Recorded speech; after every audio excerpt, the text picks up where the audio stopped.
Ray so he can have a nice introduction, talk a little bit about his background and some things he's working on. And let's see. So our next meetup, really the only announcement, is on October 21st, 2020. So that's as always, the third Wednesday of the month, and that's from 6 to 8 p.m. And so if we want to just hop right into it, Ray, I can turn it over to you, and you can start, doing your thing. Let us know about syndications. Yeah, and I appreciate that. What I've done as far as my background and all that, I'll get to in just a minute. I'm gonna go ahead and click on here where it now. Matthias, did you have it where it was sharing my screen? Yes, you should be able to now. Okay, because in front of it I see you guys and okay, perfect. And so, yeah, this is our introduction to syndications and hedge funds, and I'll get a little bit more into the difference between the two. And for you guys down in Harrisonburg, thanks for the invite, and I sure appreciate it. Chase, you and I met when we were up at the Shenandoah Valley group, and I sure enjoyed being there as well. And so it's an exciting topic and one that I like talking about. There's my contact information up on the front, and I'll make it available at the end as well. Or you Hey, Ray, sorry to cut you off. Could you check check your screen share? It's just still showing your webcam. It's not showing your screen right now. Let's see.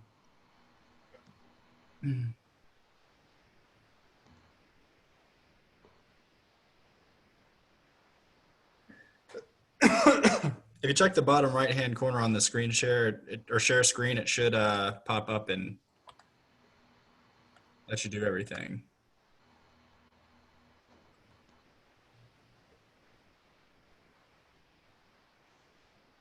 How's that?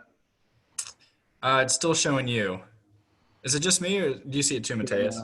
Yeah, it's not working on my end either.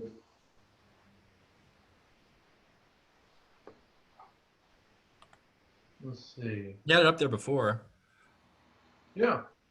And then when let me escape out of this. And then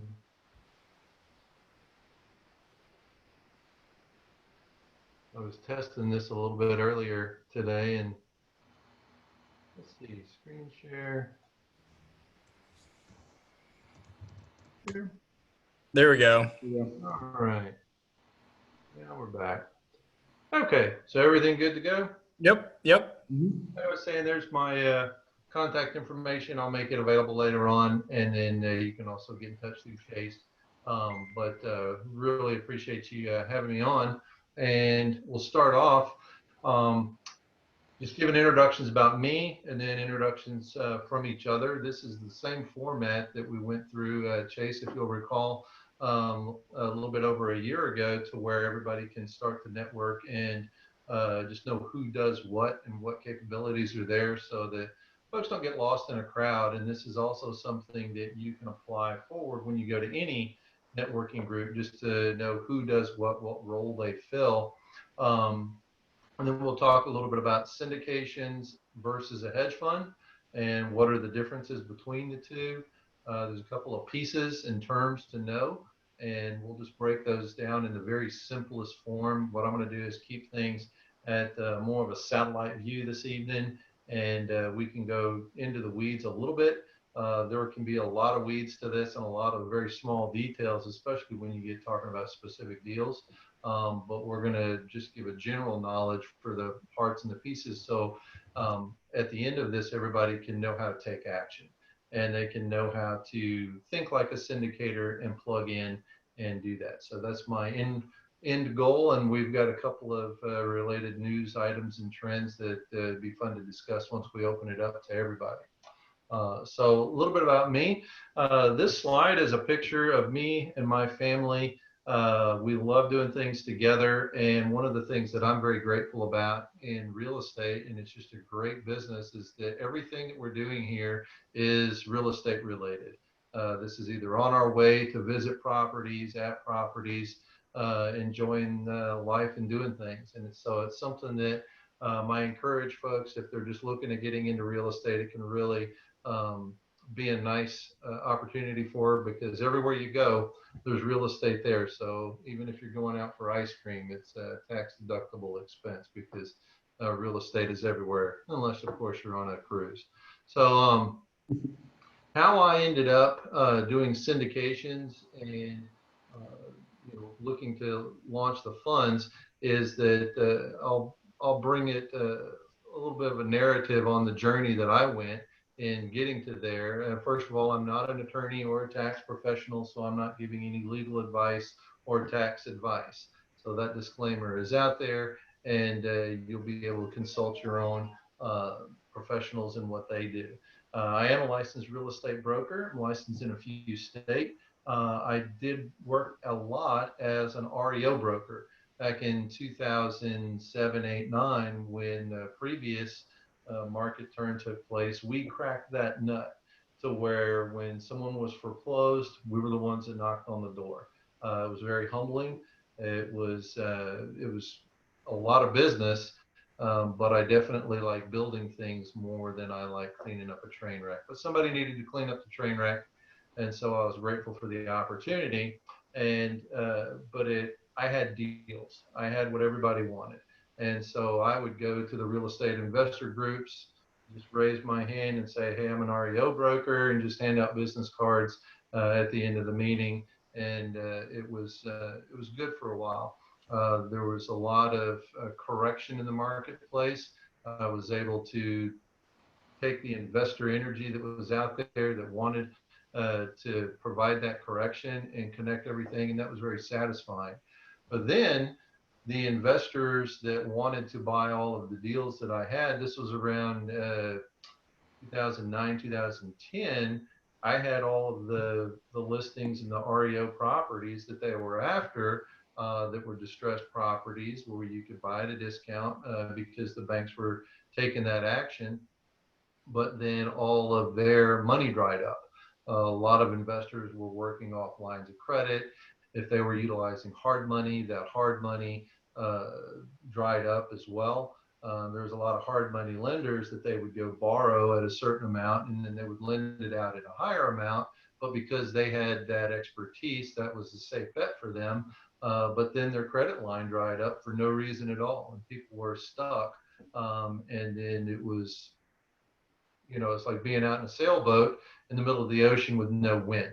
And so what I had to do was connect private money to the opportunities that were there. And so the individuals that would want to fix and flip, they recruited people who would fix and flip with their own private money, and then as well as private lenders who maybe did not want to actually be involved in the flip, but they wanted exposure to that type of profitable scenario collateralized by real estate. They like real estate. And then I was able to perform weddings between those two and bring those together. And so that's where we paired those deals. And then just as a natural progression, the more competency you get at anything, and maybe on this audience or, later on people researching syndication, researching real estate investment, if this gets found, then you know how to approach a syndicator, or you know how to approach those services. And we're going to talk a little bit about the services that you need, but that's what I did. Into where now, instead of performing a wedding between private money and a deal, now I could just have that private money come into a collective pool, and then that could be deployed in a much easier fashion. And so it's really about a preference on how people like it. And if it's good for you, it's good to know about, because if you come across a deal that, or an opportunity that you may not want, but you know how to recognize it would be good for somebody else, well, now you can just make a connection, and then you're right back to performing wholesale duties and finding the deal. So the deal is the straw that stirs the drink. That is the beginning and the end of everything. The rest is just business fundamentals. And so knowing how to plug those in is very important. So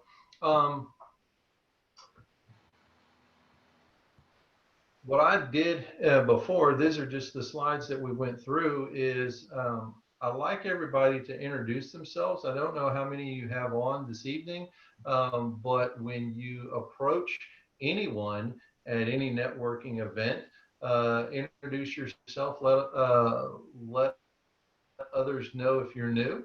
And what I would do when speaking on this topic before is just have a show of hands and let everybody know if they're new, if they're willing to mentor. I know I've spent a lot of time with other folks in the group, shared cups of coffee, and walk through properties, and it's always beneficial.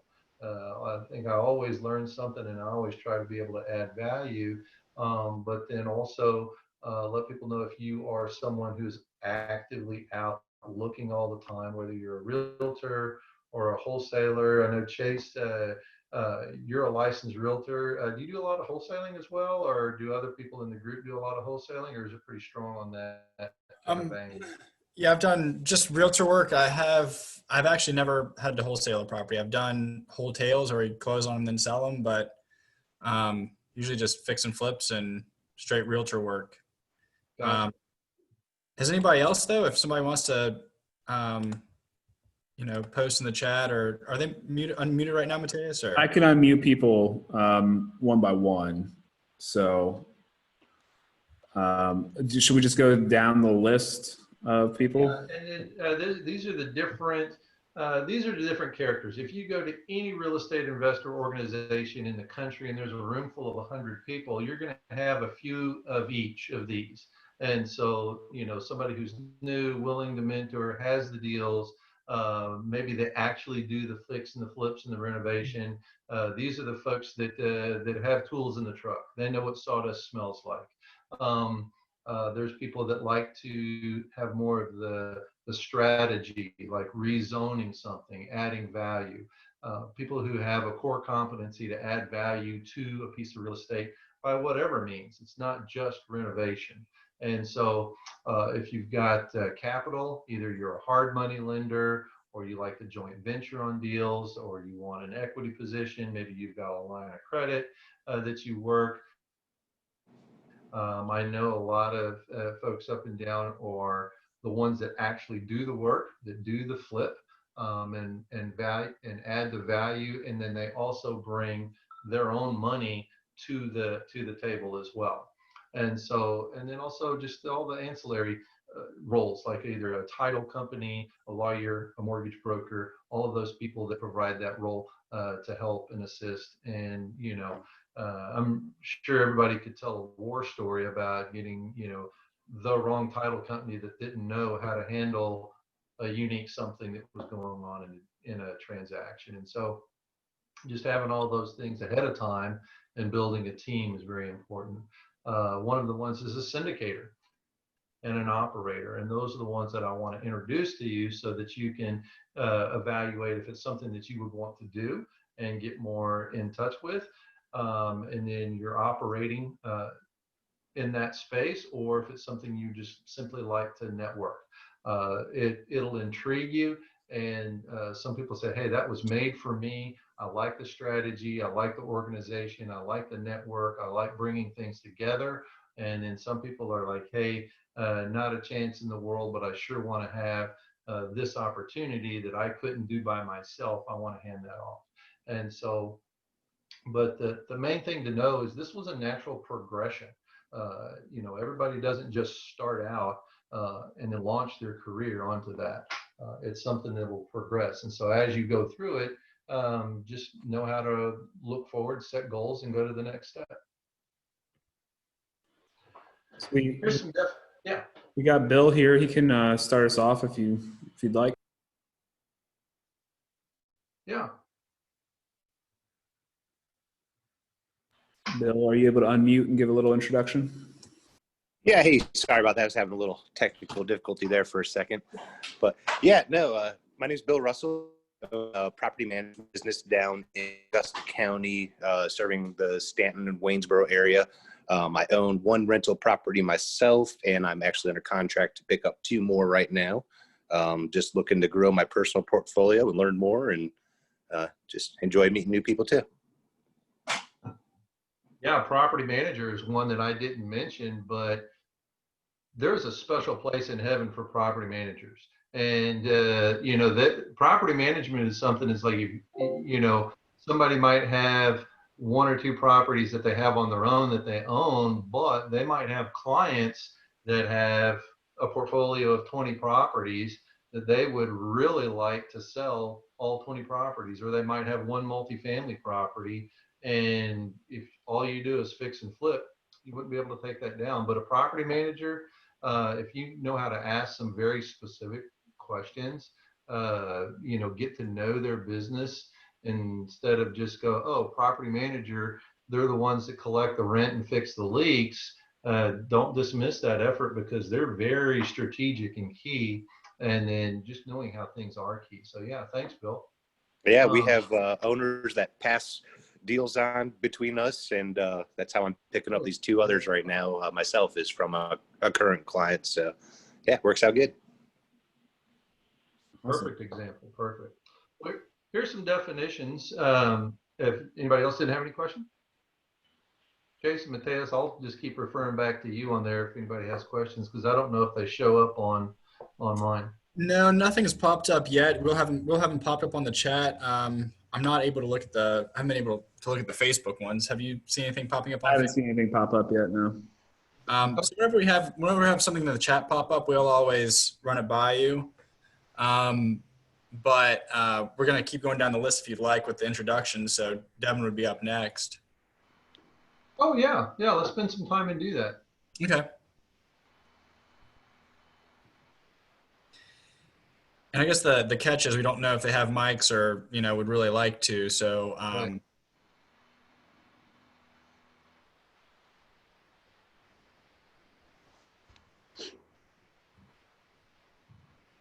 Give Devin a minute. If not, we can go to You have a Jim. networking event without networking, right? Yeah. Well, why don't we go ahead to Jimmy if it's all right, and Devin, if you'd like to have an introduction, just put it in the chat. Can you hear me now? Back to you. Oh, there you go. Yep. Okay. Hey, how you doing? Doing well. Is Ray there? Yeah. Yep. Ray's here. Hey, Ray, do you do any syndications yourself?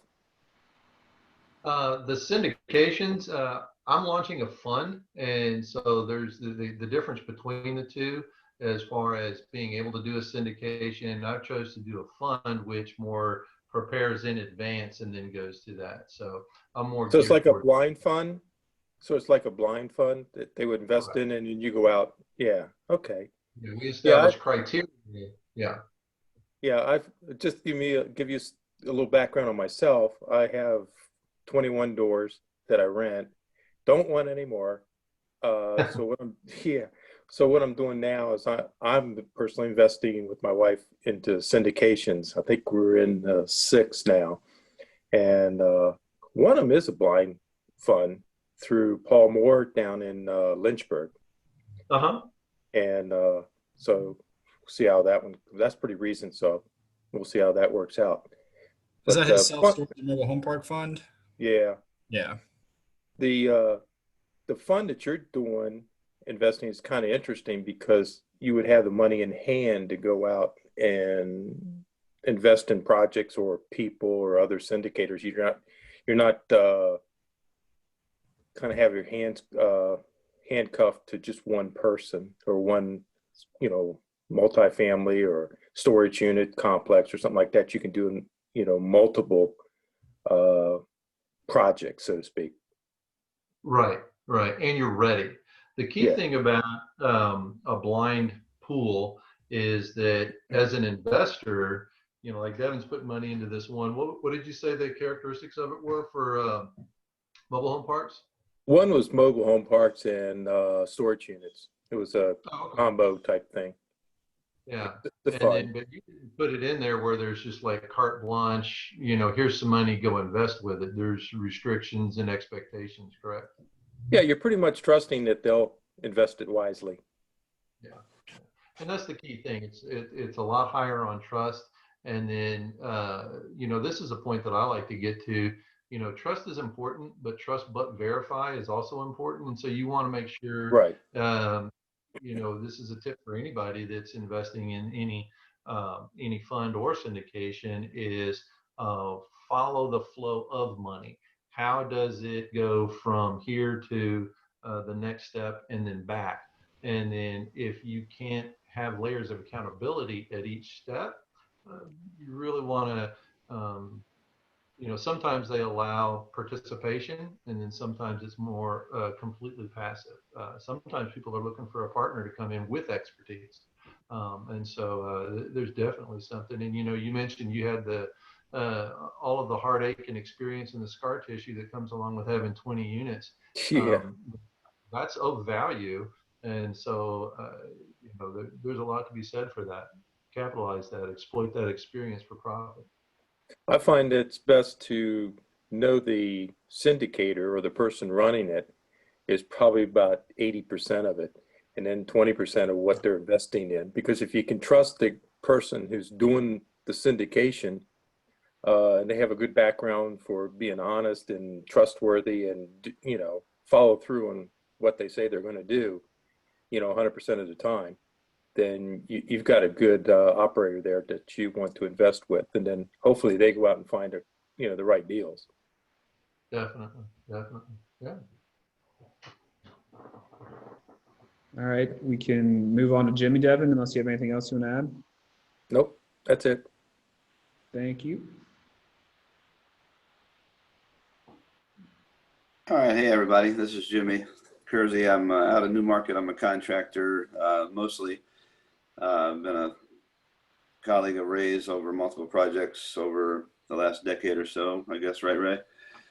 And Ray could probably describe what I do a lot more eloquently than I can, but I'm pretty much the guy that swings the hammer and gets the real work done in the project, as far as the labor management, the day-to-day job on-site type things. I've maintained 70 unit apartment complexes. I've built homes and done flips for other investors.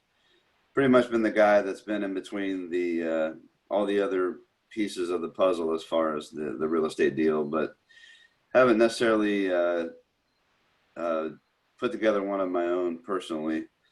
So I've been around a lot of those. I've been around a lot of the deal making and the deal, getting done through my efforts and that kind of thing. So anything you want to add to that, Ray? No, just Jimmy is the vision to help me see potholes in a project. And he has a few sayings like, that's going to be a maintenance pig, or this is what I do. Trust me on this. This will be a problem 10 years from now. And so I really appreciate that, and just the ethic and the camaraderie that goes along with that. Yeah, I've really enjoyed working on projects with Jimmy. Thanks for coming on this evening and answering the invite. Yep, good to be here. Thanks, Jimmy. All right, Kevin. Hey, good evening, everybody. Kevin Schifflet. I live in Harrisonburg. I'm a private rental owner in Harrisonburg and Rockingham County. Been doing it for several years. It's not my primary job, though. I'm actually I'm in the Army, so this is my last year. I'm retiring, and I'll be able to focus solely on real estate. I've got several properties now, but I want to be able to hyper focus on just that aspect of life. I've never looked into syndications before, so I always appreciate these events just to learn something new and come drink out of the watering hole. So, Or drink from the fire hydrant. Yeah. All right. Let's get TJ on here. Thanks, Kevin.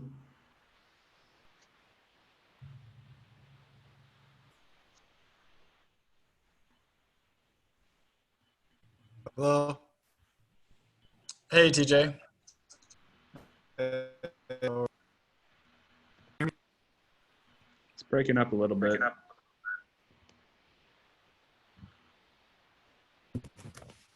Is it better now? Yeah. Okay, I'm TJ Kirkland. I'm a wholesaler. I've been doing this for about a year now, and eventually I want to work my way up to rentals and some fix and flips. But right now I'm just wholesaling. Welcome. Thanks, TJ. And that is everybody that's on right now. There's been a couple that come on and off. So, Ray, whenever you want to continue. And then, so we'll keep moving forward. And the main thing is, and we can always come back to this slide at the end and do a little bit more one-on-one. And if somebody wants to explore how to plug in, and I'll talk a little bit about that through the rest of the presentation. But the main thing is just to know your lane and what you do. And for example, I like multifamily. Chase, the project that you've got, I think it's fascinating. Drove by there, took a look at it, loved it. Not going to do it because it's not my lane. And I'm going to call you. I'm going to look around for them. I'm going to ask you about what to look for. But, I know houses and single family homes, and I like to do residential real estate with a commercial brain. That's my focus for right now. And so, just knowing your lane and sticking in it. Well, let's keep moving forward. Maybe we can come back to that and have a little bit more fun later on. But diving into some definitions, a syndication, the pooling of funds from numerous investors and channeling those funds into real estate projects. And I highlighted the term real estate projects because a syndication usually has a start and a stop. You'll have a project, maybe an apartment complex where you can add value or some sort of lift or increase in it, whether you get it reperforming, repair the actual structure, or both, rezone a property, and you'll do a syndication to accomplish that project. And then, like what Devin was talking about earlier, a syndication versus a hedge fund is the main thing is time and trust. With a hedge fund, the money goes into the organized effort. The money is pooled prior to identifying the property, or maybe properties are identified, but they haven't been sought out altogether. But a syndication will begin and end. For identified properties, a hedge fund is more an ongoing with the property yet to be identified.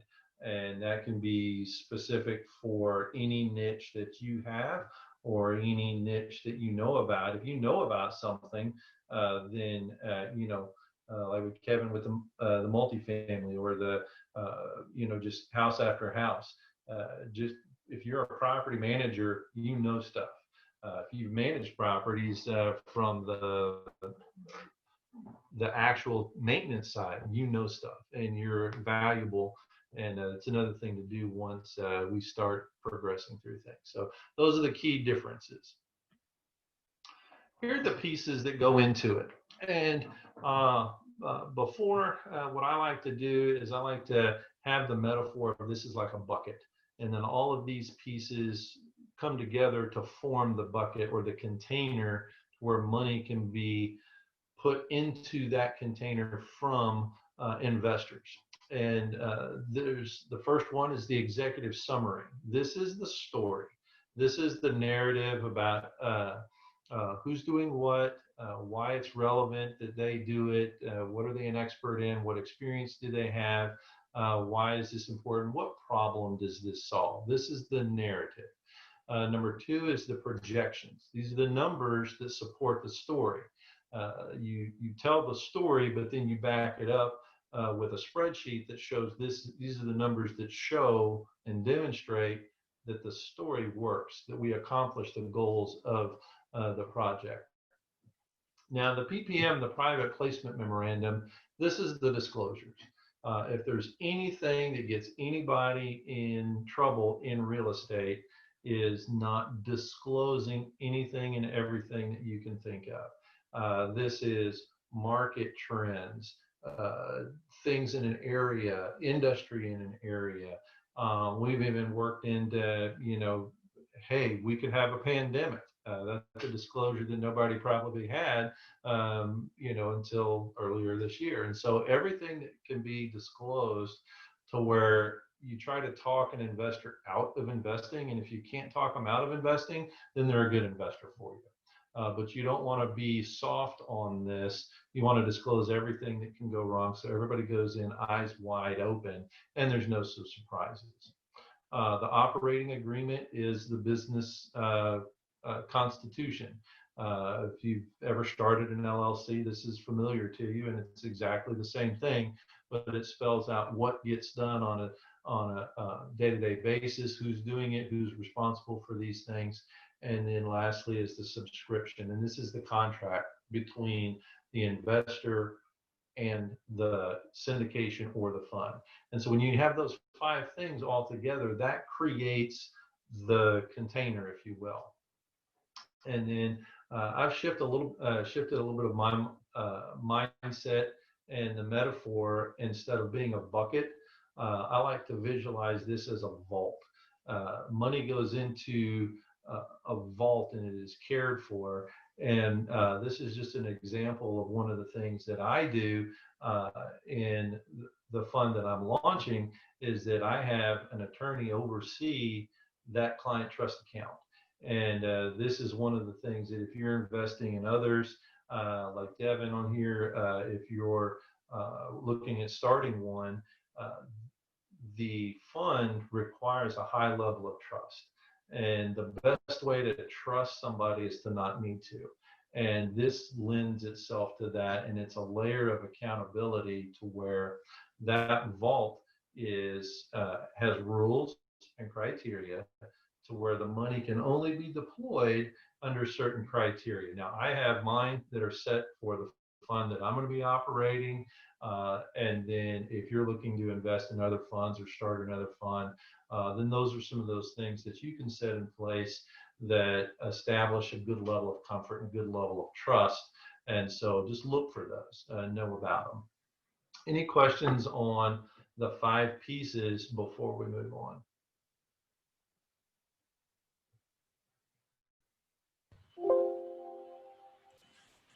Jimmy, I'll allow you to talk. Yeah, thanks. Ray, a question came to my mind as far as you say that the overall real estate project is basically already decided for, or is it something where I know that you have a fund that you've created for syndication, and I have a really good idea for a project, and I come to you and say, I think this can work. Can we use your fund to facilitate that project?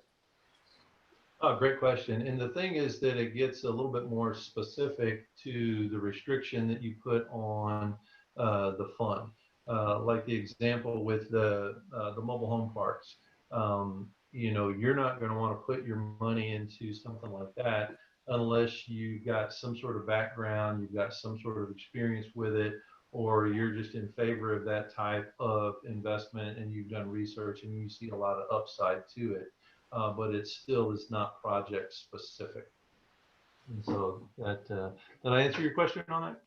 Yep, sounds good. Thank you. Perfect. Thanks, Jimmy. If anybody's curious, Jimmy raised his hand. You can also let me know through chat if you want to speak as opposed to just typing something. So here's and we'll talk a little bit more about those 5 pieces and how they get created. These are the participants. The sponsor, or it's also known as the promoter, the syndicator. This is the person that is the center puzzle piece. Sometimes they can do almost everything. Sometimes they have strategic alliances with other partners and participants and advisory committees and inputs from others that enable them to do things like that. And they tell that in their story, in their executive summary, but it's usually somebody with a strong background and experience in a certain area, in a certain type of business activity, whether it's mobile home parks, self-storage, new construction for holding as rental properties, multifamily, pick an expertise or a niche within the real estate market or with any market. There's a lot of these that are venture capital going into technology. And so if you're, you're interested in deploying money into whatever, stick with what you know, and then find a promoter or a sponsor of a syndication or a fund that has that same type of net as well. The next one is services. This is where they can either be creative, financial, and the creative one was something that I enjoyed spending money on more than I thought I would. I had somebody who I paid money to tell the story. This was something that I'd been thinking about, that I'd been super passionate about, and I researched it and thought about it for over a year. And then it was tough to go from this big of a story down to something that was clear and concise. That was very refreshing. The financial numbers I mentioned about the projections, this is something to where if you and spreadsheets aren't on a first name basis, you might want to pay somebody to do the financial projections, and then it also can lend credibility to your deal or to your project or to your fund. On the legal side, this is a very specialized body of law with syndication and with funds, and so it is something that can be quite costly. Deals, like I mentioned before, deals are the straw that stir the drink. You could be the source of a deal. You could participate with somebody, and this is where your wholesalers come in. This is where, if you're a promoter and you're a sponsor, you need a network of people who do that. So make sure that you let people know who you are and what you do within your skill sets, what you like, what you don't like. There's some people that love the thrill of the hunt. They love to sit on a computer. They love to drive around and look. They get out, they knock on doors, they talk to people, they find out who owns the property next door, they go to the county and research. These are the ones. If all of that is appealing to you, that's you. If all of that just makes you shudder at the thought of spending your time doing it, then network with somebody who does.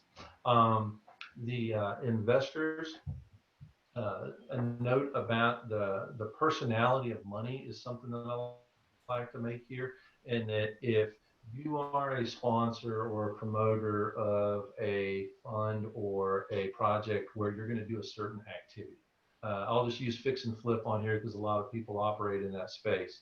If you have an investor who maybe it's somebody who's, that knows you, they like you, they trust you, but they just think flips are risky. Well, they're right. And there's no way to change their mind. All money has a personality. Don't try to change the personality of the money. Just put the right money in the right spot. And then this is something that also comes into play in your capital stack. What I mean by capital stack is to do a whole deal, you might have a big chunk of it is bank financing. And that has, just super conservative personality. They don't want to take risk past a certain threshold. They've got hula hoops for you to jump through, and you decide if it's okay with doing that. But then if you can have that lower cost money, it allows the top level investors to that are putting the money in that is required by the bank to make a little bit more money. So all of that variety of input can influence one or the other things. But the main thing is just to know the personality of the money that's coming in. And this is where, I always like to ask people, and, if they've ever had nosy money come in where they want to pick colors or tell you what to do or not what to do. I'm sure if, the audience is truthful enough, they'll let you know that, hey, there are some deals you're just ready to get done with. And just know the money that's coming in as well as the operator. Value add. This is, like I said, if you have somebody that can come in and rewrite and get something passed to change zoning, that's where no work gets done to the property, but you can multiply the value of a property just by changing the zoning or having some sort of legal structure. Now that takes a lot of influence, and that's not as easy as it sounds, but there's a lot of different ways to add value to a property other than just taking something ugly and making it pretty. And so learn about all the different ways to do that, because they might have an opportunity for you to either become a promoter and a sponsor of a deal or work with someone who does. The exit is one that's often overlooked, but it's very important. It's kind of like flying an airplane. The landing is more important than the takeoff. You've got to be able to get out of that deal. And that's usually through a sale or a refinance or just holding long term. And if you're going to hold long term, you're going to want to know what your parameters are on a very long scale. And so just being able to exit and good strategies, being able to have multiple exits, just like if you're going to buy, renovate, and sell a house, if you're in a market that might turn and might have some hardship, if you can always hold that house as a rental property, well, now you have two exits. And so as long as you have multiple exits and you know the certainty of the exits that are there, and then those can be quantified and documented, then you're safe. And that's one way to safeguard yourself other than just what the current value of the market is. And so it'd be impossible on here on our Zoom meeting, but I usually like to role play and discuss the connection and the progression of things and how a deal gets put together. But, just imagine yourself through the conversation of this is, hey, I identify myself as somebody who would not want to swing a hammer, but I've got money that I'd like to invest and I'd like to have it be taken care of. Or maybe you're somebody who can participate in these other ways. I really like your comment about knowing the investor. I think one of the shifts I've noticed in myself is when I first was into real estate, I would try to pigeonhole, I'm looking for this type of investment, where I think a big shift for me was when I started to look for opportunities and not look for like exactly this one type of thing, like a buy and hold or whatever. And I think that was a big shift for me. And I think I never thought about like connections being kind of similar to that, and that they're looking for what could work well as far as having investors. I like that. Yeah, and an investor can be a fantastic mentor. Somebody who's a young contractor who would really like to do work and has the skills and capability, might even have a whole full-blown company, but deploying capital within that structure, that's foreign. And then if you've got somebody who's got an experience as a contractor and they've done it, now maybe they're older, they don't want to swing the hammer as much anymore, and they'd love to partner up with somebody who's got that energy. So a lot of that comes through getting to know people and working together, doing projects, touring projects.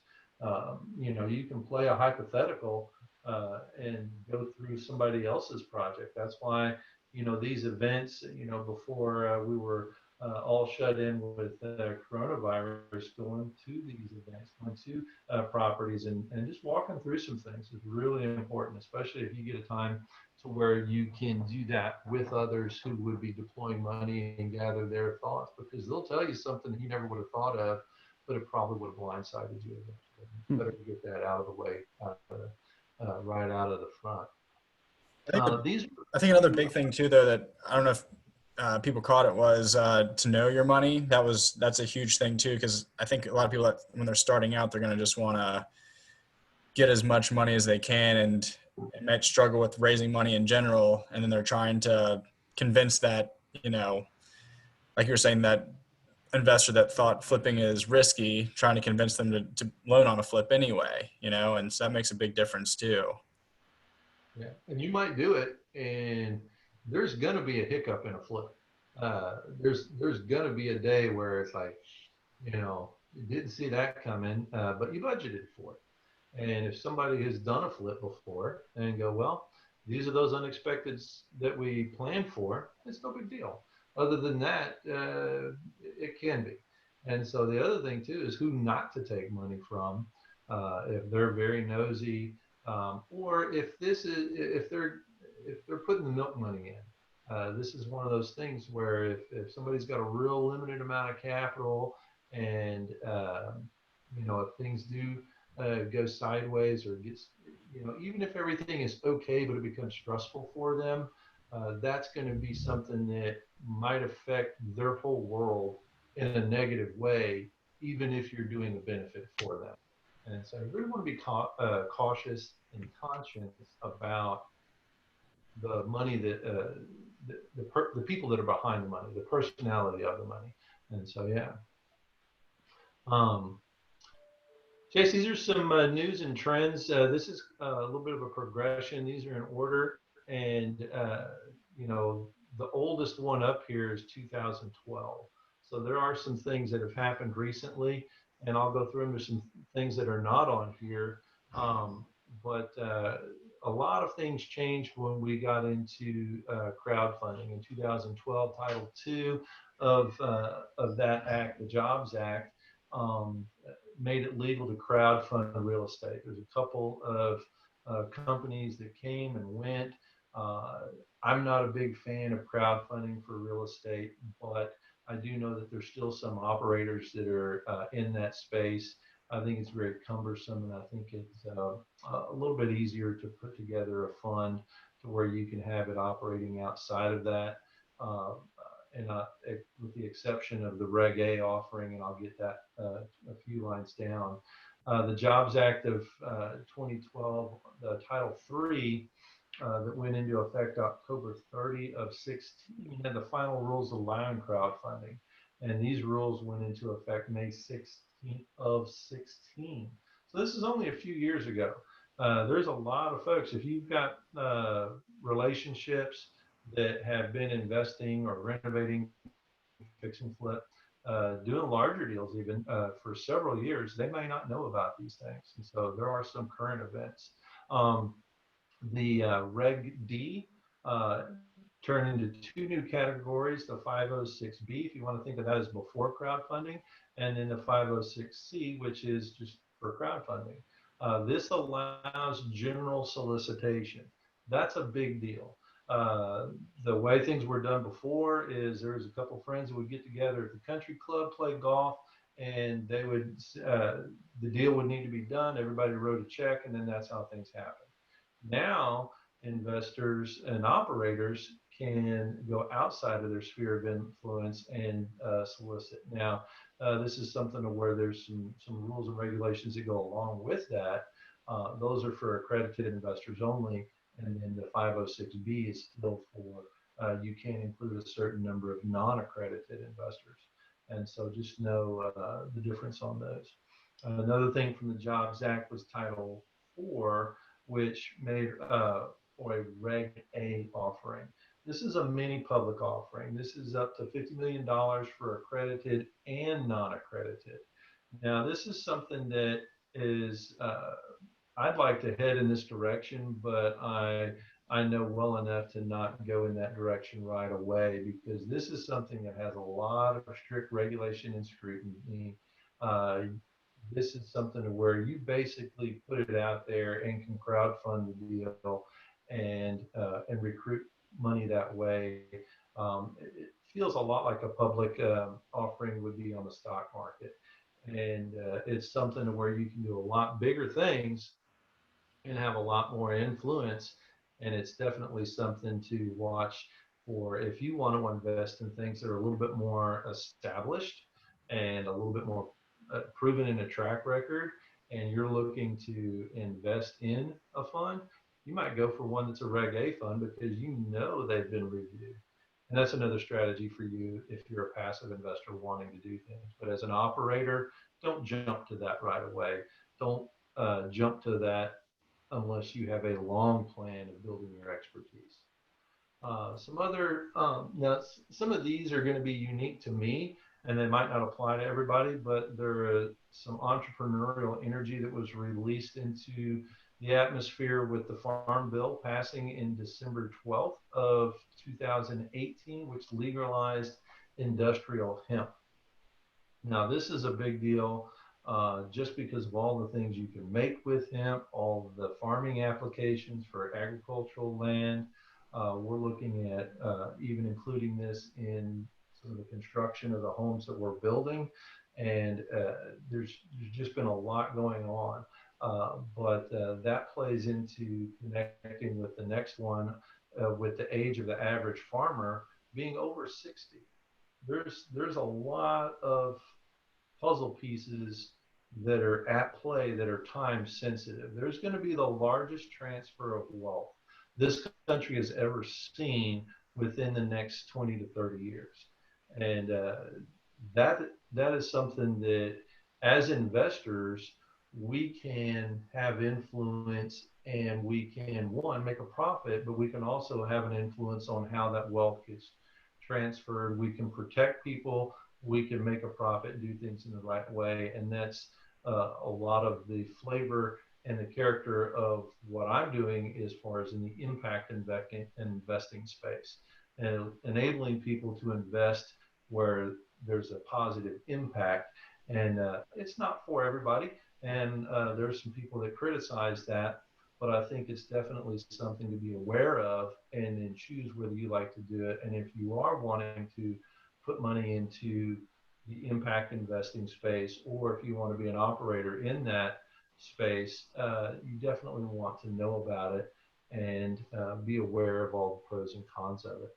Ray, we had a question come in from Kevin. He was asking, how do you get yourself registered as an accredited investor? And maybe if you have a second too, you could just talk about the differences between the two for those that don't really know.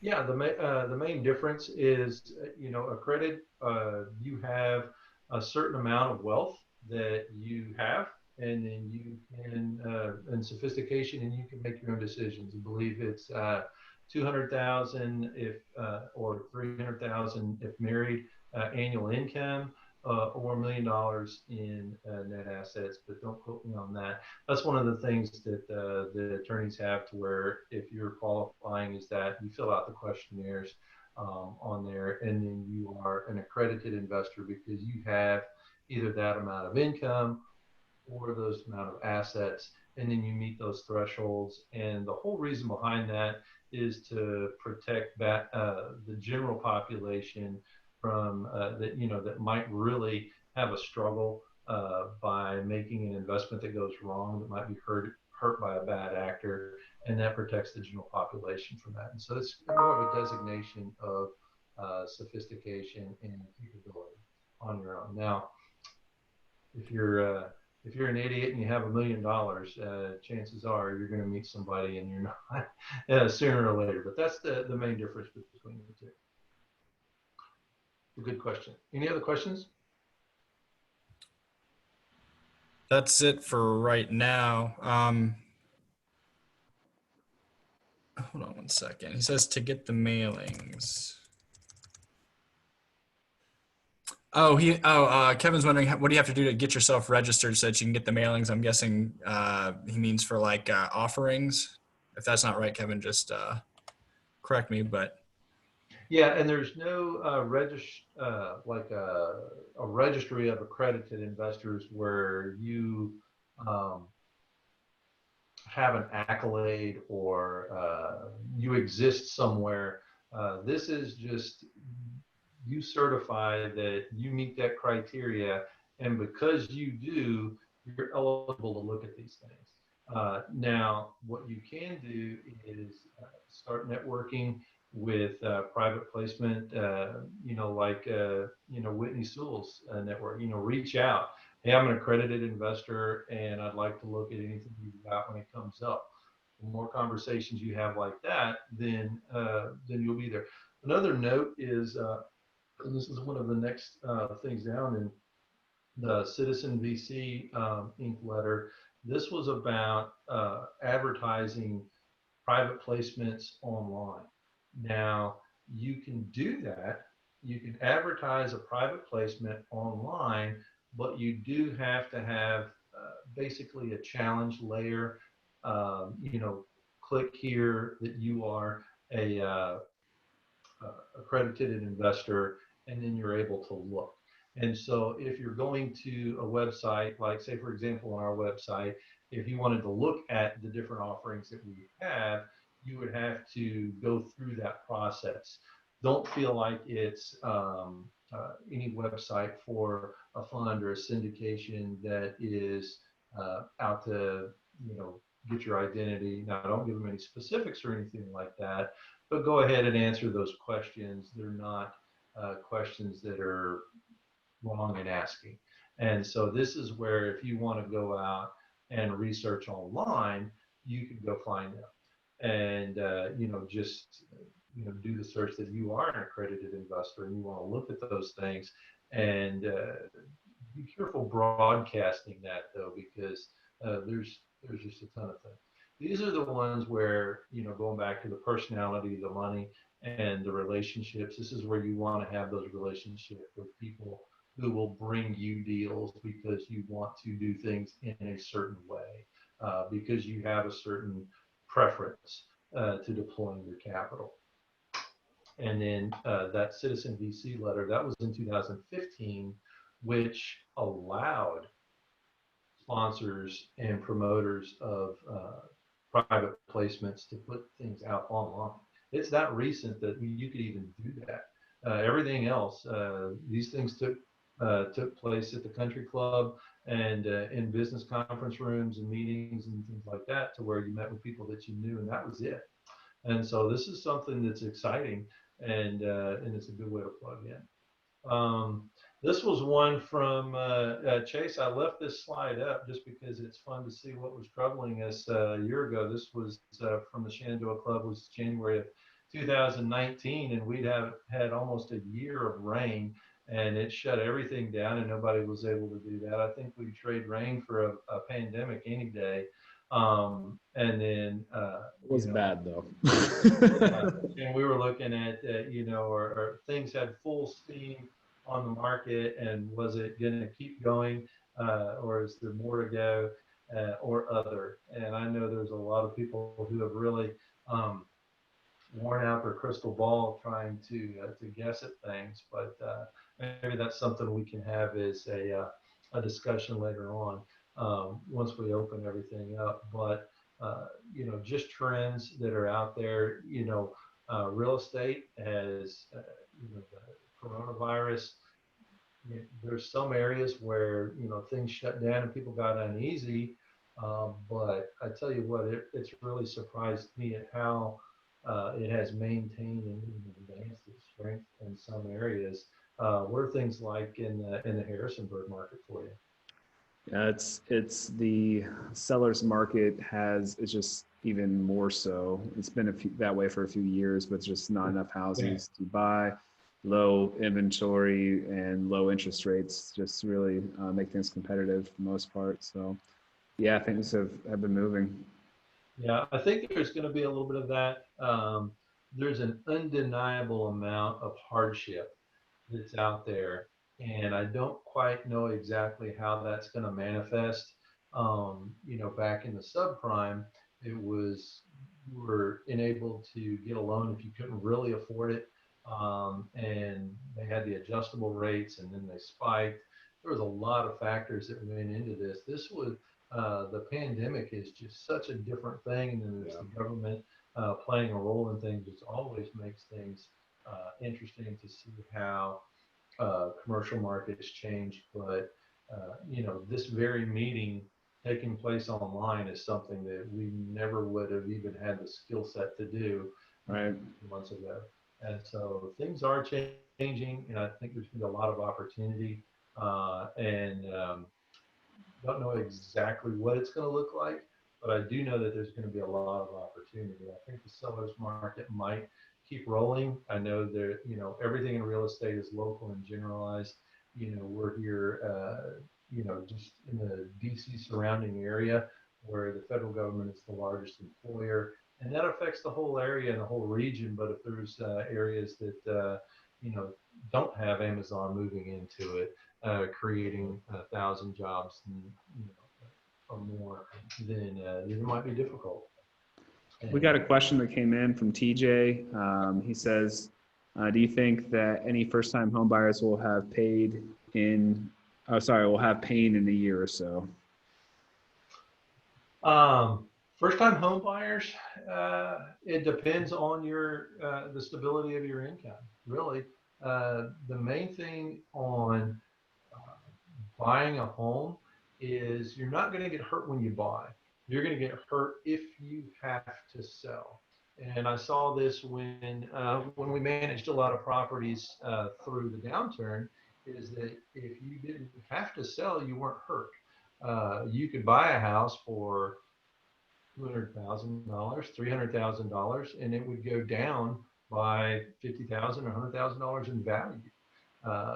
You lost if you had to sell.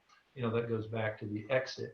If you have to exit, that can get pretty dicey. If you don't have to exit, if you know your job is going to be stable, if you're that first-time home buyer and you know that so what you're paying in your mortgage, you can afford to rent the house.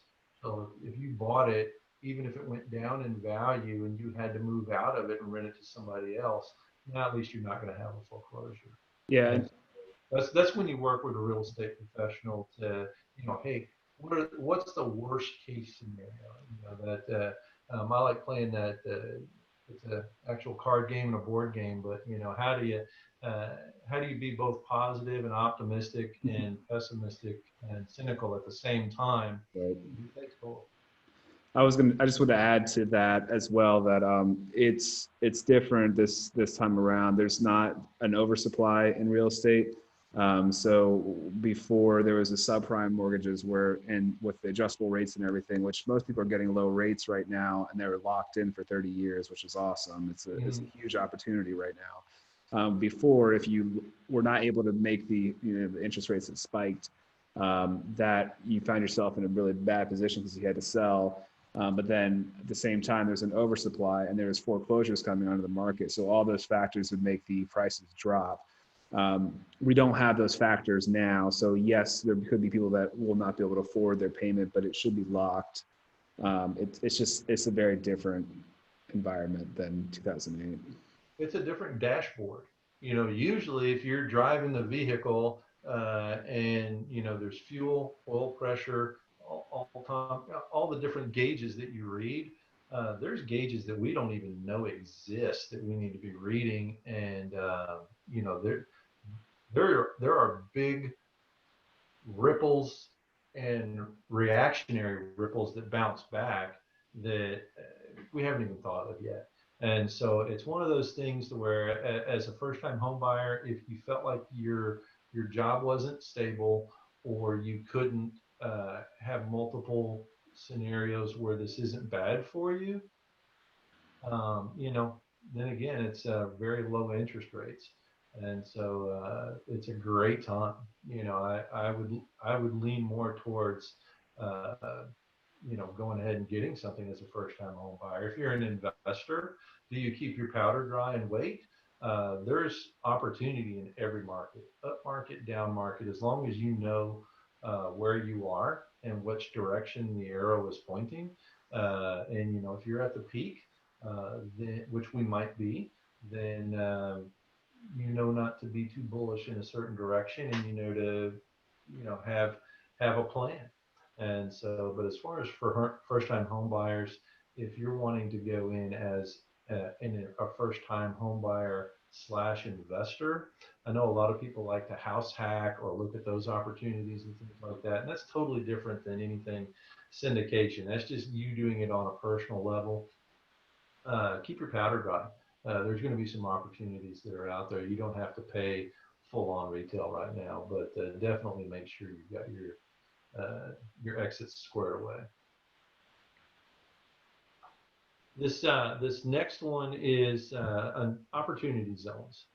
Matthias, have y'all talked about opportunity zones in the group here?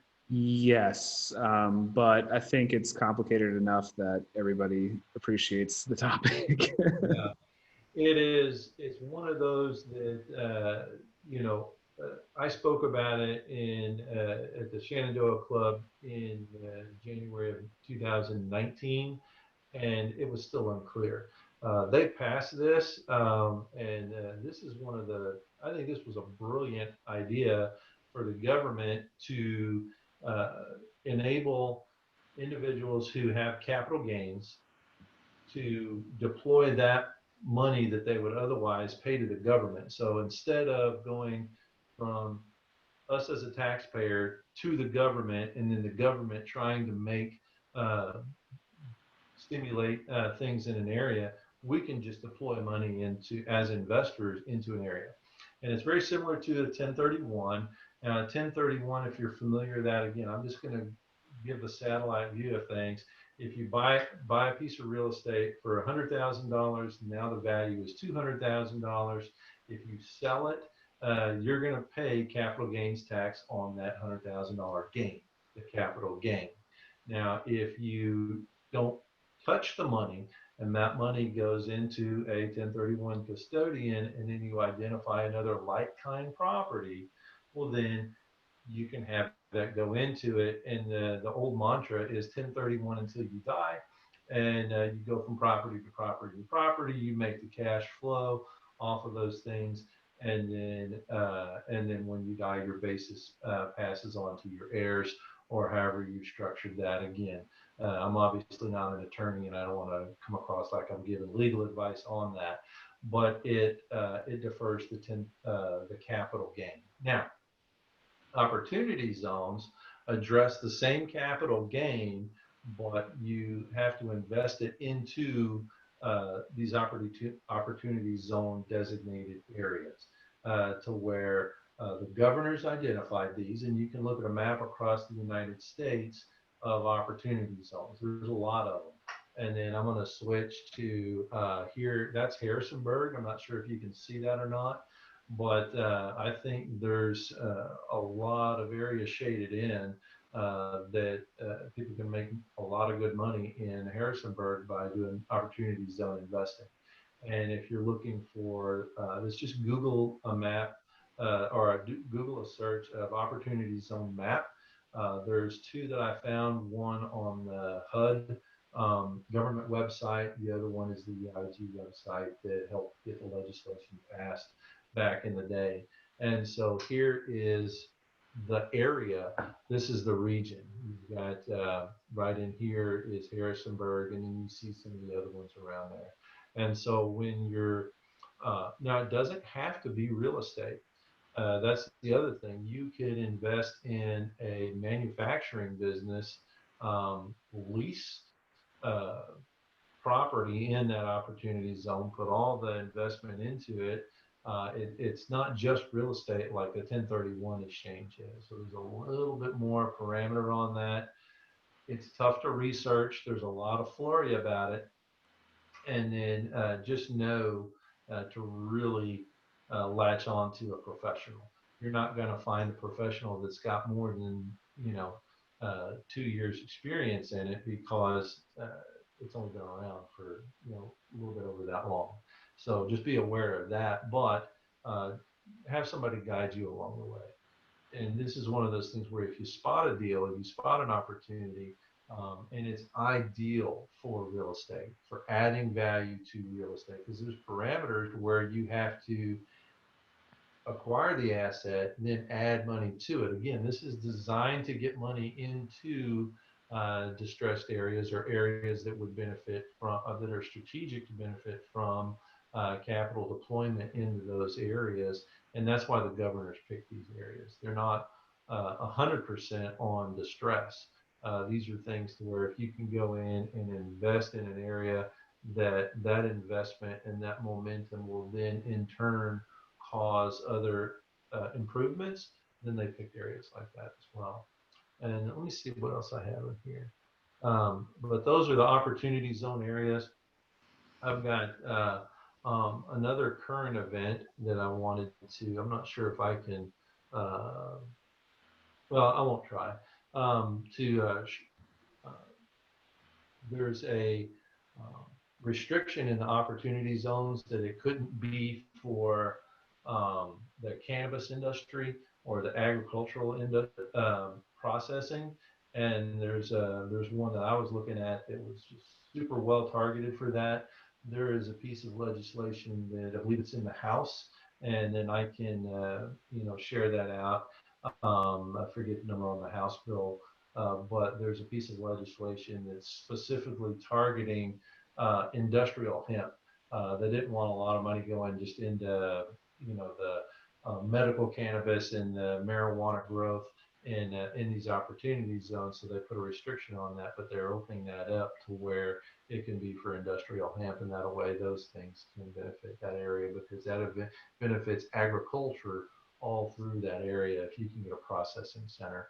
And that's one of the big lag things. Again, that's what I like. That's what I like to research. And so that's one of the spaces of interest that I operate in. And it's a niche within a niche. And so I've got background in other industries, such as the organics and that type of background, that it appeals to me. And so pick what appeals to you as well. And I'll wind things down on that, and we can open it up for a discussion. But we had some introductions. Knowing how to introduce yourself in meetings, whether you're going in person to these real estate investors, or if you're just reaching out to somebody online, just let people know who you are. We talk about the difference between syndication and a hedge fund. One is more project specific. One is more the project is yet to be identified, and it's on an ongoing basis instead of having an end.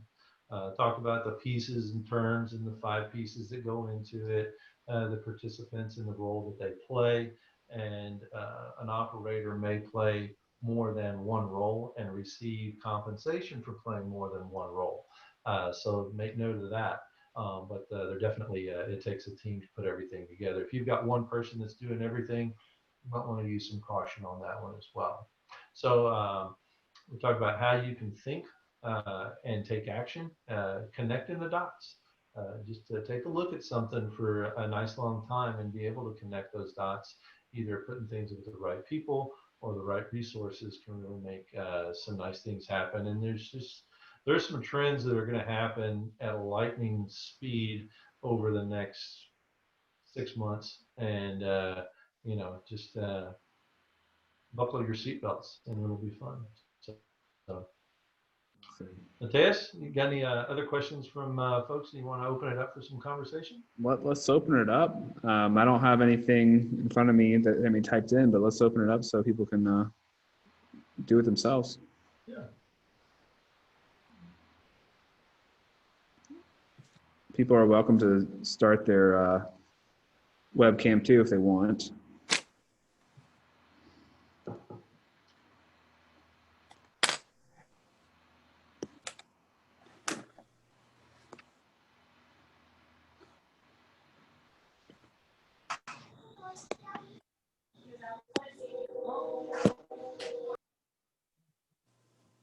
I've got audio here, but I don't see an option to open the camera.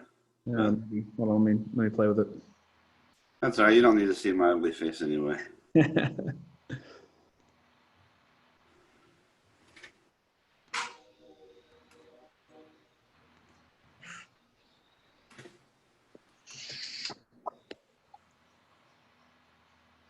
There we go.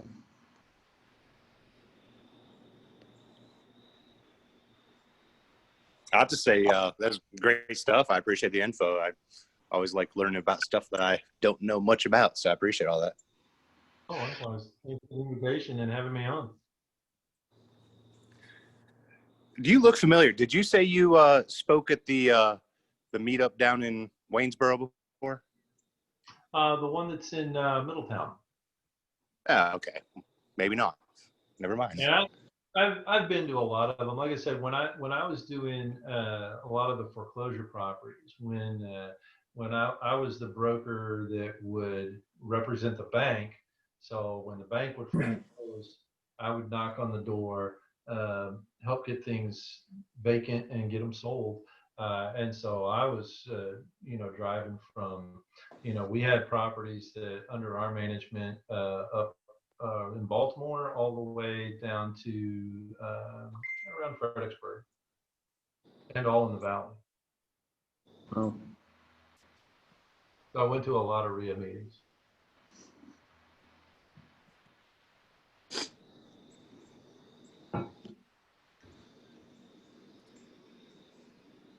Hey, Ray, Yeah. is your fund going to be 506B or C? And then what's your minimum is going to be? Good question. Now, the rules are clear. We can't talk about details of a particular deal, Right. without, having that personal conversation, but I'll tell you some of the parameters that can go into a deal, and then, we can follow up and talk. They can start as a 506B, and the key difference on that is that you can have up to a certain amount of non-accredited investors. If you're going to, have that strategy of starting it out, going to the friends and family, people that you know, maybe people are, don't meet those thresholds of being an accredited investor, they can come into your deal, and then you can draw a line and then have another round of capital raising that is the 506C, where you can go and you can generally solicit it, but that is under the restriction of not accredited only. And so Right. that's the difference. But you can start it as one and then transition to another. Good. Great question.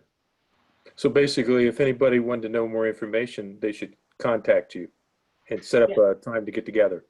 Yeah, and that's that's how to, a lot of, and some of the questions we're going into that is like, how do I approach syndicators and fund operators and people who would sponsor these deals, and just let them know that you're available, let them know that you want to look at these things.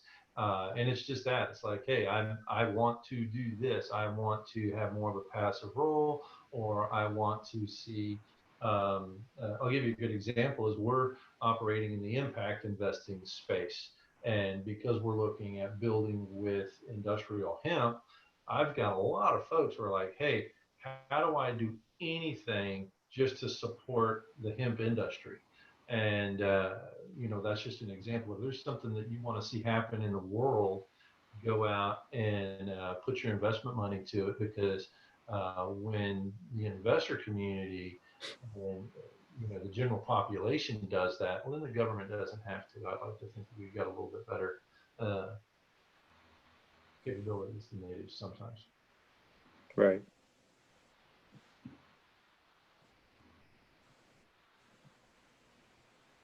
It'd be interesting to see how much that changes if things do get decriminalized or whatever across the whole country. People that had a head start probably would really do well in the hemp industry. There's going to be a lot that happens. It's phenomenal as far as like the farming community, the building community, the manufacturing space. It affects everything in such a, or it can affect it in such a positive way. Since the Farm Bill passed, and on a federal basis, it's been the Wild West. CBD took hold, and it was like everybody discovered oxygen. And I looked at a couple of private placements that were for CBD production, like to acquire a farm, put in the operating facility, grow the product, make a finished product. It was soup to nuts, everything.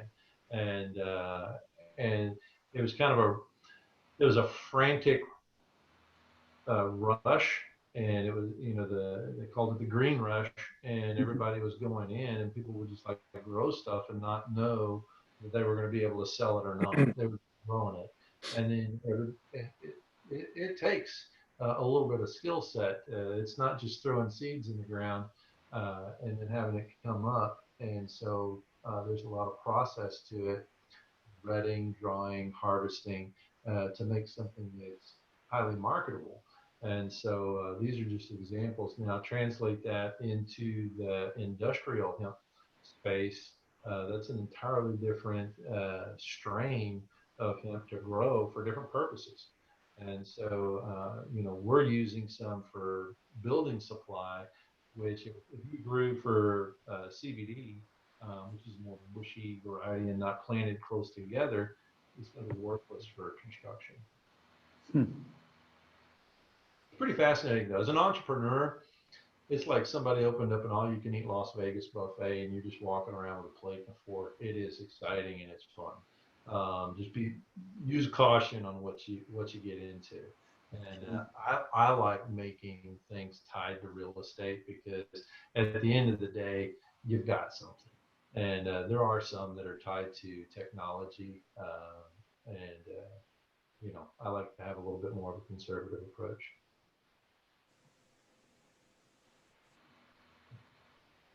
Or at least keeps things separate. There's one venture that I'm looking at that has, you know, for putting in actual manufacturing equipment, things that could be removed that are not attached to real estate. And that would be a totally different paradigm for an investor profile. Talking about the personality of money, that would be something very different. That's fascinating. Oh yeah, it's a lot of fun. I always use caution on how much I bring that topic up, just because I can talk about it for a while. There was one other colleague, and we were on a Zoom meeting with one of the mastermind groups that we're with, and we're like, okay, we'll let you two go talk offline, and then let the conversation flow. So I always like to be cautious on that. Hey Ray, this is Kevin. What's the smallest amount you've seen put forth for any of your deals from a particular investor? Now for a syndication and or any type of fund, they will, you know, again, I can't discuss specifics of mine, but I can tell you that minimums are set, and then maximums are set as well. You want to be cautious of folks that are just going out to raise all the money that they can and don't have a very specific asking for what they want, a very specific amount. And then, you know, it's okay to have a little bit of a big window, but to answer the question on what are the minimums, usually I see those somewhere between $10,000 to $50,000, depending on, you know, if you're trying to raise $10 million, you don't want to do it $10,000 at a time. If you're looking to raise, you know, a small minimum of $100,000, then, you know, yeah, that might be productive. And so it's going to vary deal by deal. Just ask what it is, and from whatever deal that you're looking at, and know about that. And then if the minimums are too small, you might want to use a little bit of caution as well, because you know, there might be a little bit of inexperience on an operator. That deal could better be done, you know, with a colleague, or you know, some simple business structure. You know, they might be a little bit new into that.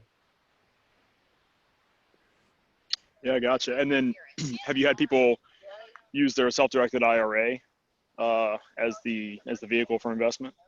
Great. So always got to be straight cash. Yeah, great question. And I didn't talk about this at all. I'm glad you brought that up.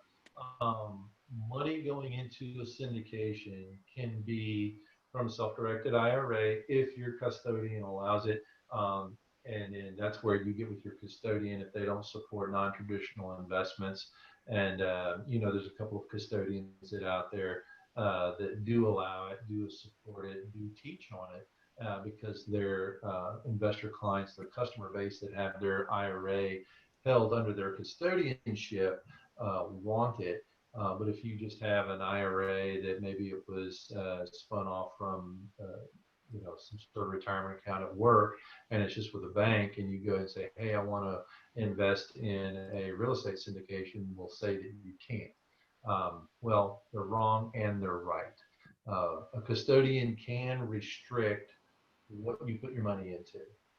A custodian can say that they want you to do stocks, bonds, mutual funds, things like that, that they derive a commission from selling you, and they limit you that way.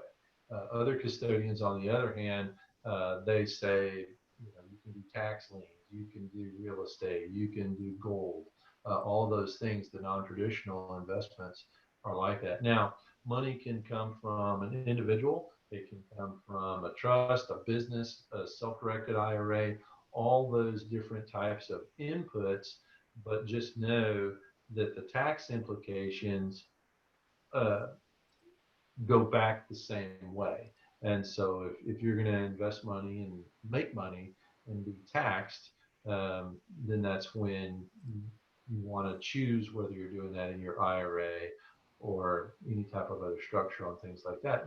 For example, if you're going to do a house flip or loan money to a house flip, there's parameters to that, doing it in your IRA. So you want to know the whole process. But to answer your question, yes, money can come from an IRA. Gotcha. Thank you. And then last question. It's a quick one. I see you have a 540 area code, but you're living up in the Northern Virginia area from now. Where do you hail from? I'm in Winchester. Oh, okay. Gotcha. Hour west of DC. My drive way to Donald's is 71 miles. Gotcha. Cool. All right. Thanks for all the information. I appreciate it. Yeah, likewise.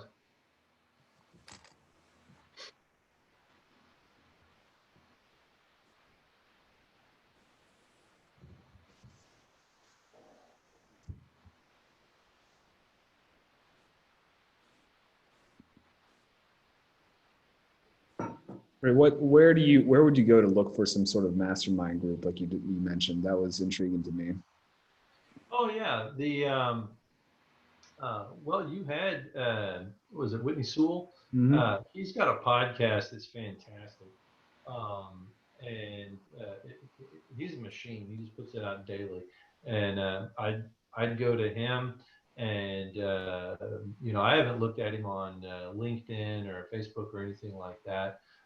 Bigger Pockets is like a very large online RIA. There can be a lot of noise on Bigger Pockets, but you can look for keyword searches. You can do that. If anybody's talking about anything that's like syndication or anything like that, it'll alert you. That's a good website. Just reaching out to multifamily. Multifamily properties are the largest syndication scenario. And so anybody like a commercial real estate broker or agent that operates in that space is going to have to know about syndication because they are often called upon to work with a deal sponsor on the acquisition side of things like that, or the disposition as well. And then they might know good networking groups and things like that. But to put together, if you want to start one, I'd be happy to do that. I think just putting together, different folks that want to accomplish things, Sure. and raising money is a great strategy for anything. I don't care what you're doing. And this is a cliche that I have, is like the money is in the money. Real estate is just something for money to do. And you're going to need to invite money to the party. And if you can invite money to the party and recruit it via syndication or a fund or just anything similar, there's really nothing you cannot do. And so I encourage that a lot across different industries other than real estate. There's a lot of syndication done in venture capital, things like that. It's like if you have a conversation with somebody and it felt like you were on Shark Tank or something like that, follow up with those people and just ask. That was one of the things that I put my mind to this year, was to start some mastermind groups. And I've got one or two that are going and growing, and sometimes it's just me and another colleague that are incubating ideas and growing ideas, and then we'll bring people in, and people will come and go, just like in your meeting here. There's the familiar faces and there's people that come and go, but starting one, especially awesome. Zoom, and everybody's getting used to this now. Yeah, it'll be interesting to see how much this plays a role going forward when we're able to do things face to face, because there's some definite advantages like you're mentioning. It's pretty easy to jump on. The mastermind that I'm a part of is most of the folks. I know there's a handful that are in California, and then some are in a couple of different time zones across the country. But instead of coming together, once or twice a year, every Friday. And so it's really nice. It's I think the intellectual side of business and the velocity and the speed of business and how we can share ideas is it's like a time that I've never seen before. There was a topic in an industry, in a previous lifetime. I used to grind up trees and make compost and sell it to nurseries and stuff. And I went to trade shows, I went to conferences and things like that. And I wanted to research something. And within about 10 minutes, I found all of the information that it would take me a solid 2 years of going around and finding. It's phenomenal. I mean, it boggles my mind how much we can do. And then also, if you go on YouTube or anything like that where you're researching things, you message people, they answer back a lot of times. That's why they put it out there. And so you can just ask them, hey, can we talk? Or are you part of any groups? The mastermind one is a key one. If you find somebody that you like that is speaking to something that really resonates with you, ask if there's any ones where you could either help or join or participate. I'd be surprised. That's and also on the line of podcasts and gathering information, do you have any other podcasts you recommend or that you really like or must read books, whether it's syndication, real estate, or just business mindset? Do you recommend? The podcast like with Whitney, that's a good one because you get to learn about the mentality and the mindset of a lot of different syndicators. And they're not all doing it for the same reason. They're all accomplishing a very similar task, but from a different point of view. And then that's the main one on syndication. As far as like the hemp industry, there's one that I like, the Hemp Entrepreneur, and it's very key and relevant. And they've got a pretty strong business acumen, and they have some pretty high level business conversations and things like that. What was that one again? I'm sorry. The Hemp Entrepreneur. Hemp Entrepreneur. Okay. Yeah. Most of my podcasts that I have on my iPhone are on the Apple, the ones. I like, I'm sure some of the group here has Investor Carrot, the Carrot Cast. They have the real estate investor related websites and services, not so much for syndication, but just for business development. Really recommend them. And then, just good old fashioned standbys that I love, like John Maxwell and guys like that just, like taking mental vitamins to, learn and make yourself better. And what do you want to get better at? Type it in and you're going to find it online. Awesome. Thank you.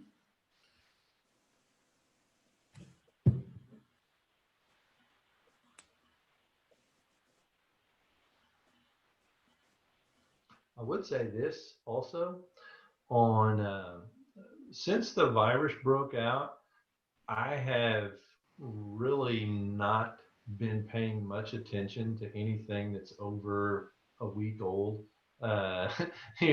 It's what was relevant in January is not now. And, that's one of the things that I would put out there. If somebody's giving you business advice or real estate advice or investing advice, everything's dated. The Etch-a-Sketch was shaken in March, and now we're just rewriting it. And so just pay attention to that on the timeliness of things. That's smart. Yeah.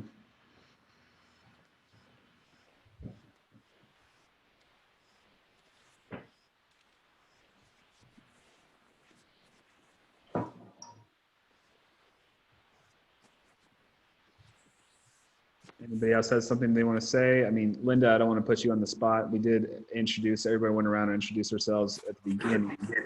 If you want to, you're welcome to, but don't worry about it. We had a couple other people pop in between that also didn't introduce themselves, but if you want to network, please feel free to do so.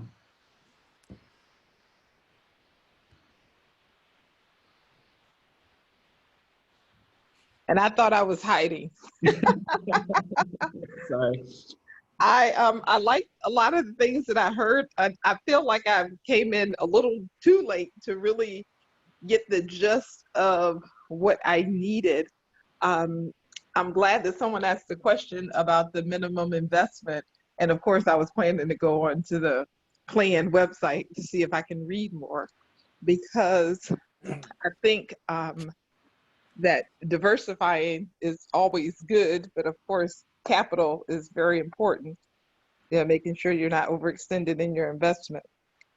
So I was definitely liking a lot of what I was hearing, and will be seeking to find out more information of how I can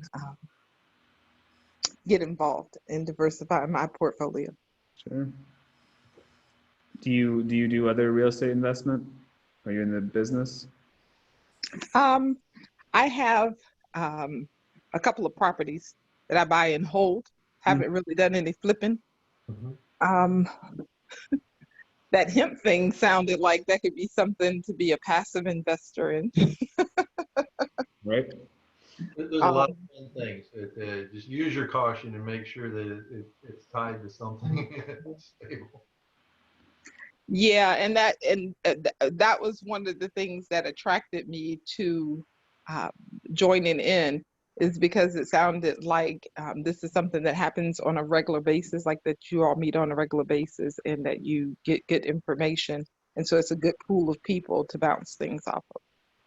Yeah, happy to have you. And Linda, if you go to Facebook and you go to Harrisonburg Real Estate Investors, the group, in the event for this event, you can find the video. You can go back and rewatch it from the beginning if you want to, and you can go into past events and watch the videos that we've had since this whole pandemic happened. We've gone Facebook Live, so we don't have everything from before, but feel free to do that and join us in the next one. I will. I guess that's forcing me to actually reactivate my Facebook. Oh, It's okay. Yeah, Facebook is one of those things that I haven't spent a lot of time on. I deleted the app for about 2 or 3 weeks, and I was surprised at how great the world was. And then after a while, I just started like stay friends but unfollow, and then following things I'm interested in. Now it's almost a productive use of time. I use that loosely, but yeah, Facebook can be a great way to network, and it can be a dumpster fire. Yes. and I think most of my experience have been people using it as a dumpster fire. So and it takes time to keep up with all that. And time is a commodity that I don't have a lot of. absolutely. Yeah, and just the mental bandwidth. There's one of the things that we talk about input. This is a little bit off topic, but it's on topic a little bit. It just the diet, the mental diet that we have. There was a friend of mine. Her daughter had made the comment. This was in a response to my comment about just what a dumpster fire Facebook could be, and how people made all these comments. And she was like, she had not noticed that because she only had people that had this positivity to them, that were pursuing life and going through life with hey, a good outlook. And then that made me clean house on a lot of things like that. And so I enjoyed that. It's good practice. A lot of noise out there.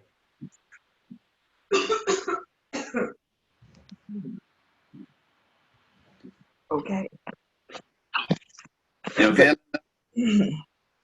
Yeah, I just was drinking water and it went down the wrong pipe. That's the only bad thing about having a Zoom meeting, is we can't perform CPR on anybody. Well, hopefully the information will help revive anybody that's borderline. There you go. Talk you through it. So in this Harrisonburg investment club, so as a club, is it Is it more that you just share information, or do you do investments together? So there's definitely investments that happen through it. I mean, I've bought a wholesale from a meetup once. I know that there's different things like that that happen for sure. What we do is we do every third Wednesday, every month. We try to have a rotating topic so that if you were coming in January and stayed, went every month, you'd have kind of a good overview of each kind of thing in real estate investments. And we try to have as many guest speakers as we can. And usually it's in person. That's what it has been. But there's some nice things about being able to stream this onto Facebook and allow people that don't want to come out just to watch. So we might try to continue some of this Zoom or whatever as we go forward. Linda, Yeah, I will say I'm ready to get back to some more in-person stuff. But the great thing about the Zoom stuff is, I couldn't get up to Harrisonburg every month for your guys is when, we have the one down here. So it's just great to be able to explore other meetings that you couldn't normally attend on a regular basis. yeah. Agreed. And it's a great way to learn what's going on in different markets and stuff because, Harrisonburg, a little over an hour away, I'll go do it, any type of business in Harrisonburg, but, to drive back and forth, the same with all the investor meetings that are in, in the Northern Virginia and up in the Maryland and area. That's a lot to drive. Linda, I was going to ask you if you'd been to other investor meetings in the area. I have not. This is my first time. I've always said that I was going to go, but I'm usually doing a lot of different activities. Wish they were all very, very lucrative. But you're always, trying to chase that next thing. So I had never actually participated in one.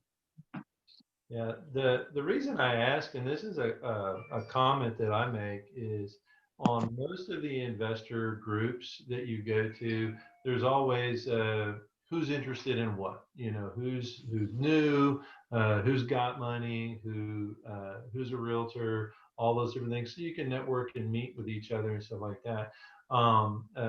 I'll give props and kudos to the Harrisonburg group here, is because this is a group of individuals that are coming together to mastermind, and a lot of real estate groups are out to sell membership to what a speaker has to sell.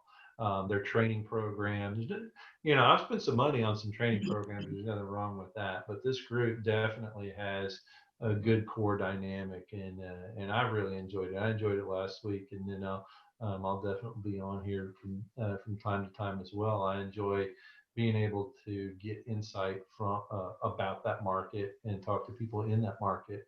And I forget who it was who asked about networking. Now that we could go to different groups, that's another good way to do it. Well, what I was hoping to find from being involved in an investment group is how to grow my portfolio in a way, from an information point of view, because a lot of what I've done has been like residential, and I haven't really learned a lot about commercial, or even doing like commercial loans, like just different things that you can do in real estate.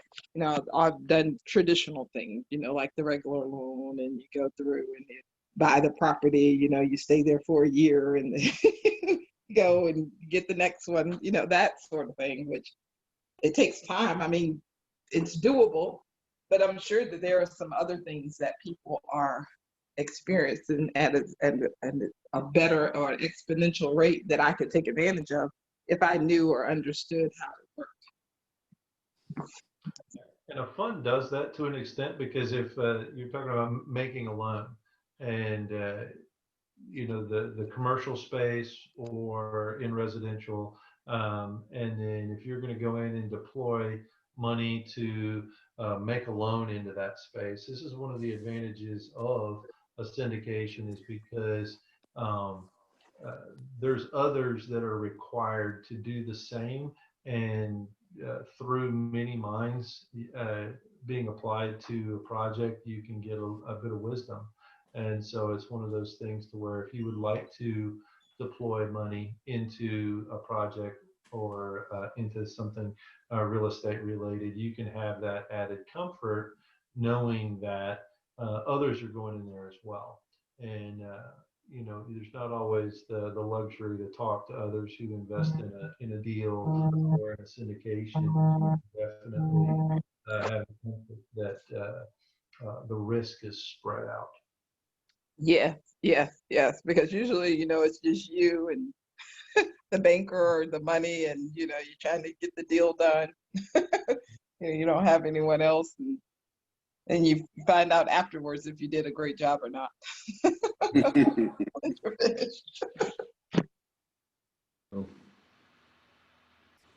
Hey, Ray, Kevin again. Just wanted to see what your thoughts were on commercial real estate, as she just mentioned a moment ago, given the push to online shopping and whatnot that's been accelerated by way of COVID.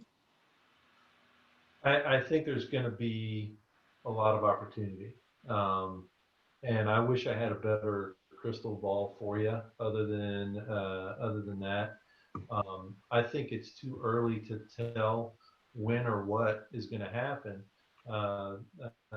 I know my heart breaks for restaurants, and just how the virus has hit them and the impact of just being closed. Most people can withstand getting punched in the gut once, but just being pounded, month after month like that's tough. Then also there's trends like an office building. The people who can work from home, now they're not going into the office, and then all of the retail establishments and the services along the way of a commuter route, the gas station, things like that. All of that's, there's ripples that we don't even know that are there. But those are some of the big trends, like office space, retail for sure.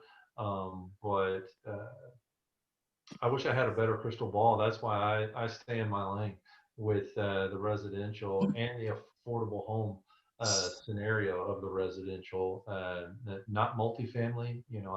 I swim in that pond enough to know about it because it's what I compete with. I want to make sure that I destroy what's competing with my single family home. But as far as the commercial goes, if you're in that space, be looking for some opportunity. There's going to be there. There's going to be some there. Is there a specific segment of commercial that you were looking at, be it retail or whatnot? No, I don't own any commercial. I just like to I like to ask that question of people because like everything you just said, I could echo. It's like, man, I think there's some major game changers out there right now, but just hasn't developed yet, and there are many ripples, like you were saying. I'm even wondering if like these office space locations in bigger cities are eventually going to have to maybe reconfigure and turn into like residential. Like maybe they turn it into apartment buildings because people are finding we don't need to have these huge offices because we can work remotely for maybe 50% of our staff now. Yeah. And that's what I was thinking of commercial when I said it. Sorry if I didn't specify. I was more interested in getting like that 20-unit apartment building or 100-unit apartment building. I know it's still too early to tell for sure, but a recent real estate investor meeting on Zoom call that I was on, a guy that owns a bunch of single family homes and multifamily properties, he was actually talking about how he was selling his multifamily properties and buying more single family because the quarantine actually was pushing people out of the apartments and they wanted their own space and own house instead of living right next door to people. Be interesting to see if that plays out or not. Well, if you know who that guy is, give him my number. That's the great thing about Zoom. He was on our Waynesboro call, but he lived out in California somewhere. I can look it up for you, but he wasn't a local one. That's the great thing. You can get people from all around the country on these things. Oh yeah, that's very well. And there's a lot of folks who were very profitable in certain market areas. Like say, if you made money in Washington D.C. or if you made money in Silicon Valley in California, you're not going to go buy affordable homes in Silicon Valley in California. You're going to go to a different marketplace, and that takes getting on a call, getting on a plane, maybe, and going there and connecting with people. So yeah. Ray, do you see any, or could you see any people coming from Northern Virginia to Winchester to relocate to try to go to a smaller area, since they may be working remotely from now on, if companies decide that they don't need to meet in offices as much? Yeah, Winchester has been a little bit of a bedroom community. It's got its own economic base as well, but there's a lot of commuters already, and there's a lot of demand. When in 2004, 5, and 6, it pushed everybody out. And then when there was that was just prices pushing people out. Hey, I can have just as much of a house if I live at, or more house if I live out in Winchester and commute. And then when 2007 and 8 happened, the rubber band snapped, and everybody went back. It's like, hey, why am I commuting when I can go, Percival, Leesburg, further back in, and have the same house? And then now there is a bit of a rush to the suburban areas, the single family areas. If you're in downtown Manhattan, you want the burbs, and there's a lot of demand going on there. And it's kind of like water. It's going to settle out. Right. If you lived in downtown Manhattan and then you moved to the burbs, you're going to want to go back. It's all in lifestyle and what you like and what you prefer. So yeah. Hey, one of the downfalls of this movement from out of the city, say they can work from home, is say the company that you're working for says you can do that. And so I can be in Harrisonburg and maybe my company's in New York. Mm-hmm. So 2 years passes and the company's having a little bit of a downturn. They say, got to change your plans. Everybody now has to work in New York. Yeah. And people just quit, or they get stuck. And I've seen that happen too with that. They can do that to you. And that's one of the ways they're going to do it. Yeah, or maybe you live in New York or the metropolitan area, wherever it is, and then maybe you like where you live, the kids are all settled in, you like the neighbors, but you're working from home, and they're like, hey, you can work from home from anywhere where there's a lower cost of living. We're gonna, your salary is now reduced because you don't have to live here. Right. And there's just a lot of things we haven't thought of, and back to the question about first-time home buyer or any home buyer is make sure if you bought a home and then now you're forced to move back, if it goes from being a seller's market to a buyer's market, go back and study the patterns of when people had to do a short sale. If you can rent that property, move out of it and rent it and be positive on it, make your payments, you're much safer. You're less vulnerable than if your mortgage is more than what it would rent for. You could be stuck needing to write a check, a big one to sell. Saw a lot of people have that happen to them. Yeah, I love your rule of thumb of you only lose money if you have to sell, and that's what I've been telling my clients as well. If you can have backup plans like that, it's key. Yeah, You know, that's the whole mentality of, you know, any wholesaling or investor group is find sellers who either through motivation you can solve a problem, or that just out of preference they would rather sell quick at a discount, and then you solve their problem and meet their need. And you know, 9 times out of 10 or more, maybe it's 99 out of 100, you're not their best fit. But for the 1% of the time where you are their best fit, man, they're glad to have you. And then that's what us investors do. We solve those problems, and there's a place for it.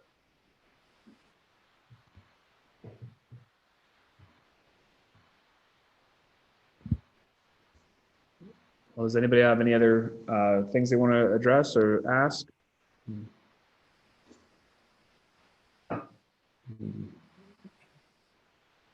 If not, we've hit the 8 o'clock mark.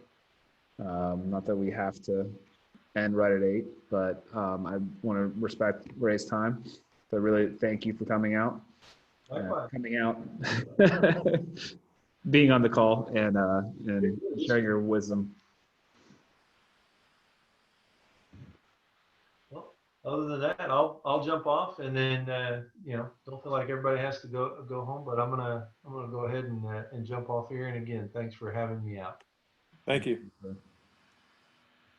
Yeah, y'all have a great night. Thank you. Thank you all so much for being so Yeah, thanks. welcoming. I look forward to the next time. Sorry for calling you out, Linda. No, you're okay. That's fine. Well, like Linda, this was my first time on a scenario like this, so it's a little new for me too. So, but I look forward to seeing y'all next month. Thanks, Jimmy.